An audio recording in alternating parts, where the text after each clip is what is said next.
I'm Algenon Cash, and you're locked in every week. I am so proud to bring you a conversation with not only a leader in the community and business, but typically also a good friend of mine.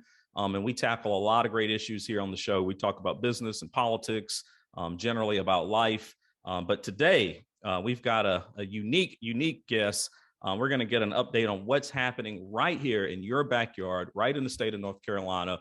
We've got North Carolina State Treasurer Dale Folwell is here with us. He's also, and I'm so proud to say this, Treasurer, I've also learned that you listen to my show and you listen regularly. And I tell people, I said the State Treasurer is one of my biggest fans, and that just makes me feel great. Treasurer, thank you for locking in. How are you today? I'm doing great. It's great to be with you. And the reason I listen to your show is that... Treasurer, we don't have any audio on you. I'm sorry.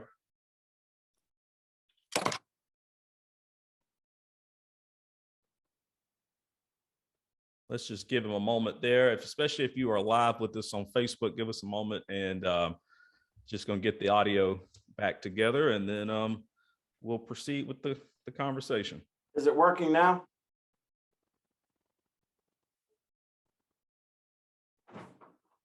Lindsay, I've got no audio. He can't hear you. He cannot hear me. And we're Facebook Live, and so we got a live mic. All right. That's right. I am. Treasurer, are you trying to get your audio back, or okay? Gotcha.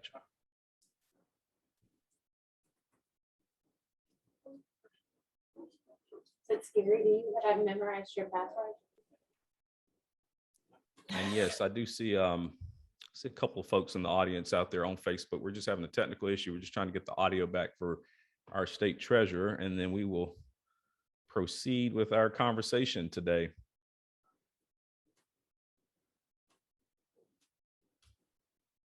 I'm going to start talking, and you tell me when you hear me. Still can't hear me? Can you hear me now?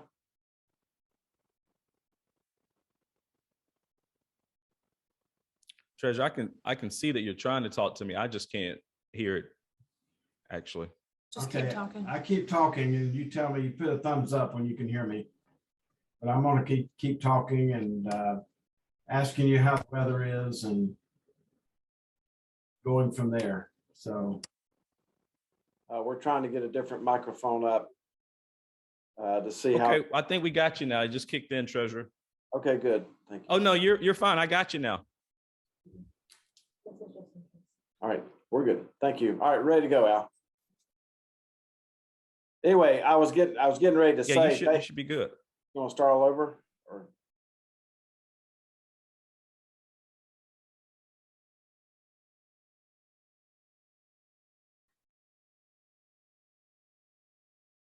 you ready?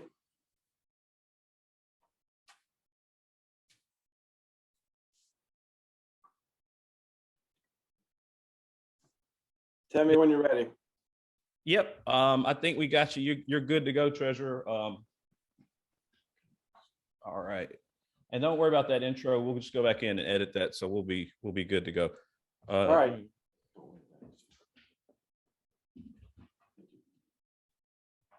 Okay. All right. So sorry about that. If you are tuned in on Facebook, we're sorry about that technical issue. And Treasurer, again, for the radio, we will edit and we'll be fine. But go right ahead, Treasurer. Let's just kick into the conversation. We'll go from there. Well, the reason I listen to your show Locked In is that unlike a lot of things going on in our society right now, people just want to be affirmed about how they already feel about a subject. And you do a great job of informing them about these important topics, not affirming them necessarily, but informing them. And that's what we need more of in our society. I do appreciate that. And that's a huge endorsement. Trust me, we're going to record that, and that's going to be in a commercial here soon. The state treasurer endorsed my show. But, you know, Treasurer, to kick into it, you've got a really, really important job. And I remember having you on the show before, and we used that show to really try to help people understand what the state treasurer does, because I always like to say here in North Carolina, it's probably one of the biggest, most important roles in state government, but it's also the role that a lot of people just don't understand. You know, people just don't recognize it. One of the things that you've got to be really in tune with is the economy, not just nationally, but also here at the state level. And so I want to start there, just get your reaction to not only maybe what you're seeing at a macro level, but more at a micro level here in North Carolina. I continue to be very concerned about the employment crisis and inflation and how those two work together. You mentioned about the important responsibilities of the Office of State Treasurer. We're now managing $248 billion. That is 10 times the size of the state budget. And I always, especially when I'm on WTOB, I always like to talk about my wife. She's the cutest 250-year-old woman you've ever met. And yesterday, for example, she was on that walk because she's a tour guide at Old Salem. And I mentioned her for two reasons, Algenon. One is that that it's the spouses of public servants that really put up with a lot, whether it's a school teacher, a police officer, or state treasurer. But the second reason I mention her is that when my wife does something for you, you can see it or hear it because she's a musician, an artist, and a tour guide. And everything we talk about regarding the treasurer's office is sort of, I advocate for the invisible. It's things you can't really see and you can't hear until there's a problem. And the two problems that you sort of mentioned right now are inflation and the employment crisis. And those are two problems that are really coming to the forefront of North Carolinians. And, inflation's a thief. It's the same thief that would come into your home and take your jewelry and your money. And it's especially a thief for the lower and fixed income people of our state. And that's why I'm very concerned about inflation. You mentioned the $248 billion that you're managing. You're also managing that on behalf of a lot of teachers and state employees and others that look to the treasurer's office to make sure that money's managed effectively. You talk about inflation. How has that had an impact on some of the investment decisions that you're having to make here lately? I'm very pleased to report that the pension plan a couple of weeks ago topped $123 billion, just the pension plan. That's the highest level in the history of the state. But one of the headwinds that we have in the pension plan is good for society, which is low interest rates. It's good if you're trying to invest in your mind, like I did when I attended Winston-Salem State, UNC Greensboro. It's great if you're trying to buy a house or borrow money to build a business. Low interest rates are fantastic. But when you have nearly $45 billion of those that teach, protect, and otherwise serves pension money and things that earn interest, low interest rates are not a good thing. So at this time, because equity markets are still high, we're seeing some obviously uptick in interest rates, and that's allowing us to, when we reinvest some of this money, we earn a little higher rate of interest. So that's the short-term impact. Obviously, I was pumping gas at Cloverdale Shale during the Arab oil embargo before you were born, Algenon, in the early 70s. And I can see how disastrous inflation can be, especially when it gets out of hand, especially on lower and fixed income people, which we're starting to hear about the impact it's going to have on individuals, not just with gas prices, but electricity costs, as well as heating oil expenses. I just wrote an article about higher consumer prices for the Business Journal, and I encourage my audience, if you either subscribe to the Business Journal or you follow them online, go check out that article. But it does highlight the skyrocketing consumer prices that we are seeing. And it's not just the cost of raw materials that's driving it. We're also seeing wage inflation, of course, with labor. The worker shortage that Treasurer just described is also leading to more companies and government and others to have to pay more to be able to get the workers they need. Treasurer, that's where I want to go with my next question. What kind of impact are you seeing with state government as they've also got to be in the market competing for that same worker that the restaurant and the other small businesses that's competing for as well? As I have to remind people across the state, the biggest business in this state is the state. The second biggest business are the educational systems. The third are the counties, and the fourth are the cities. And as you can imagine, with those being the four biggest businesses in North Carolina, being able to find essential workers, those that teach, protect, and otherwise serve, is vitally important. And we're facing the same kind of struggles that the employers who advertise on your station or listen to your show are struggling with. And my big concern is that what's happened over the last year and a half, I think, has an opportunity to depress the joy of achievement and upward mobility in our society. And as many of your listeners know, I used to be a garbage collector for Forsyth Garbage Service. I load Coca-Cola trucks on Marshall Street for Coca-Cola bottling. I was a cook at Mayberry's. My point of saying all those things to you is that I got from there to where I am now because of the joy of achievement and upward mobility. And I'm so afraid that this employment crisis may stunt some of that for this current generation. Yeah, I mean, it's definitely having an impact on people's wallet. I mean, the price of everything from milk to coffee to you name it, poultry, beef. I mean, everything is just skyrocketing. So it is making it a little harder. You know, it's interesting because I'm actually getting ready to start working on a new article for the Business Journal where we talk about the fact that despite what's going on with inflation right now, we do see that a lot of Americans are flush with cash. They seem to have more money in their bank account than ever. I mean, obviously some of that tied to all the stimulus funding that's been coming out of the government over the last year or so. But there's a lot of people that's got, you know, very, very well cushioned bank accounts right now. And the state of North Carolina treasurer seems to have a well cushioned bank account right now. Shockingly, you know, a lot of us, include myself, wrongly predicted that tax revenue would collapse because of COVID and the after effects of COVID and the shutdowns and so forth. When in reality, they skyrocketed. They went actually higher. How do you explain that, Treasurer? I mean, you know, all of us are scratching our head to see how did sales tax revenue actually increase at a time when you would have thought that maybe it would have decreased? I normally wear this lapel pin, and it obviously says NC on it, but your listeners know what that stands for, but I think it stands for nothing compares. I'm sure you learned this at a younger age, but I did not learn this when I was at Speece and Wiley and Cook Elementary and Paisley schools, that if you do what you're supposed to do during the semester, the pop quiz and the final exam is not so important. And what happened for the 10 years before COVID is the state had been balancing its budget, building surpluses, building rainy day funds. And I was a part of this, paying off $2.7 billion of unemployment debt, which eventually on St. Patrick's Day of last year grew to be a $4 billion surplus that was desperately needed in the unemployment trust fund, as we had nearly 1 million people unemployed right after that. So what happened during the last 10 years set North Carolina up in a position where I could say, from a balance sheet standpoint, nothing compares.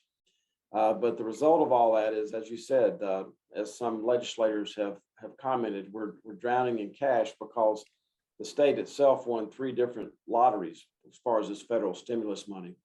And but you know, they didn't have to use a lot of that to backfill some of the situations because they had been balanced in their budgets all along. Let's be clear, because of the census numbers that your listeners have just observed over the last 4 weeks, we know that you can live with just a strong torso, and the census numbers talk about the strength of our torso in North Carolina, you know, from Charlotte-Mecklenburg up to the Triad to the Triangle. But the fact is that as the keeper of the public purse, I'm also very concerned about the legs and the arms, the toes and the fingers of North Carolina, which is the rural North Carolina. So even though sales tax revenue bounced back strongly in some areas, there are some areas that continue to struggle. And I'm seeing that because not only is the chair of the State Banking Commission, but also as the chair of the Local Government Commission, which oversees over 1,300 of these governmental entities. So I'm continue to see a lot of stress out there. For example, just in Terrell County, which by the way is the last county your listeners would go through before they get to the Outer Banks. The population of Terrell County is less than the student faculty population of Myers Park High School. That tells you how few citizens there are. The chair of the county commissioner says there may be more bears than people. But what happened between St. Patrick's Day and July 4th of last year, Algenon, is that the sales tax revenue fell by 27%. So if you have less people than bears, half of your property is non-taxable because it's owned by the federal or state government, and your sales tax falls by 26%. Now you can see why I get so concerned about rural North Carolina, even a year and a half into this pandemic.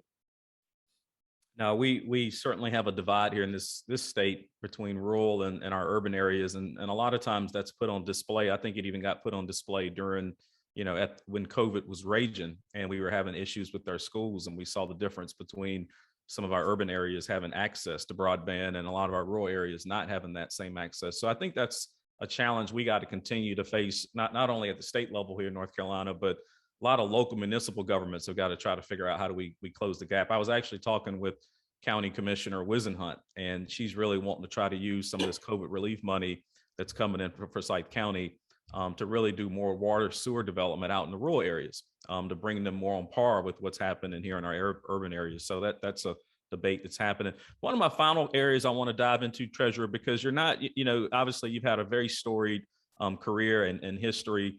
You were also a former legislator, so you spent a lot of time in the General Assembly, was probably one of the most prolific bill writers. I always like lawmakers. I tell people, if you go back and look at your legislative record and the number of bills that you actually were able to get passed, and you were in the minority, so that's an interesting feat. They just passed another budget. Do you think we're going to have a budget this year? We're flush with cash. We need some direction on what to do with that cash. Well, great question. And, being the keeper of the public purse in charge of an amount of money 10 times the size of the state budget, being the state treasurer is sort of like practicing yoga. You got to pay attention to your mat and you have to breathe. And this battle going on between the governor and the legislature is obviously not my yoga mat, but it is very important as people are anticipating whether we're going to have a budget or when we're going to have a budget. It's especially concerning to me because the three biggest expenses of the state budget are expenses associated with the treasurer's office, which is the pension contribution on behalf of those that teach, protect, and serve, the healthcare and pharmaceutical benefits for the same group, as well as interest and principal on the debt. I also want to just add that budgets are highly important, but we're in a place right now in our society, unfortunately, where well, fortunately, I would say, where people don't really care what political party you're a member of. They just want their problem solved. They want problem solvers. They're kind of tired of the Ernest T. Basses in honor of Thelma Lou, who just passed away. Ernest T. Bass was a character on the Andy Griffith Show where every problem was every window was a problem and every solution was a rock. And so Ernest T. Bass just took a rock, broke the window, giggled, went to the next one and broke the next one. People have different levels of opinion about what level of government we should have. But there is no disagreement that once we settle on level of government, they want it to work. And that's what I did as a member of the General Assembly, is as long as you attack trying to save money, save minds, or save lives, I always found that working with whether it's Speaker Black, Speaker Hackney, President Bass Knight, or Governor Easley or Perdue, who didn't veto any of my 29 major pieces of legislation. I always found working with them that if you find a way to save a life, save a mind, or save money, doesn't matter what political party you're a member of or whether you're in the minority or majority, there's always people who will be willing to help you. Treasurer, I think that's great advice. And, for those in my audience, especially for those who might be thinking about getting into politics or getting into community service, I think that is sage advice. I mean, we have to effectively communicate more, not only here in the state of North Carolina, but across the country. That is the logjam that we currently see in Washington, D.C. It's just a lack of effective communication and a lack of focus, in my opinion, on what constituents actually want instead of those that are actually in those seats. So, I appreciate my audience for locking in every week. As the treasurer said, what we try to do here is bring together a conversation that educates you, makes you more aware about what's going on in the community around you and the state around you. I never really try to tell you how to think. I never really try to tell you what opinion you should have, but I always encourage you to do your own independent research. Whatever you heard today, whatever you learned today, go check it out for yourself, go study it on your own, and just try to get a little deeper and make sure you lock in the right information. I think that's the biggest key nowadays. Treasurer, as we get ready to wrap up, you got any closing remarks? Just very quickly, I was a motorcycle mechanic at Honda Winston-Salem for 6 years. And so as a mechanic, I'm used to getting my arms around things. That's how I fix things. And I appreciate you allowing us to get our arms around these important, invisible type of topics. And just to say that if people want to learn more, they can go to nctreasurer.com. And don't forget, every time I'm on your show, I mention nccash.com. We broke all records last year, gave out $74 million. This is money that belongs to your viewers where somebody tried to mail them a check and they did not receive it. So you can go to nccash.com. Algenon, I know you told me I have a radio face, but you don't see my face on nccash.com. You're on the wrong website. There's no charge to look it up, no charge to get what's owed you. Check your name, maiden name, kids' names, parents, church. $1 million belongs to churches. Just gave $80,000 to a trucking company in the Triad. Check your nonprofit name, check your business name, nccash.com. Just another valuable reason to get locked in. Well, last time you were on, I went and checked my name and I didn't come up with anything, but you just gave me an idea. I did not check my daughter's name and some other people. So I'm gonna go back on, and I encourage my audience to go to nccash.com, go do the same. You never know, there may be some money out there for you. Also, I want to make sure we thank all of our sponsors for supporting the show. All the content that I produce is absolutely free. It's free to the user. It's free to everyone who listens, but it does cost money to produce, and sponsors and locked-in members are the ones who really finance that. And so if you want to become a locked-in member, shoot me a message, let me know. You can also go to our Facebook page. Just go to Algenon Cash on Facebook, and you can follow there and keep up with a lot of the content we have. Make sure you're subscribed to the Locked In YouTube channel, because you'll see video. You'll hear this conversation on the radio, but then there's the video on YouTube. And then you also can go check out lockedin.cash, and you can follow some of the op-eds and content that we produce there as well. Again, thank y'all for joining us. Thank you, Treasurer, for locking in. And until next time, y'all stay locked in.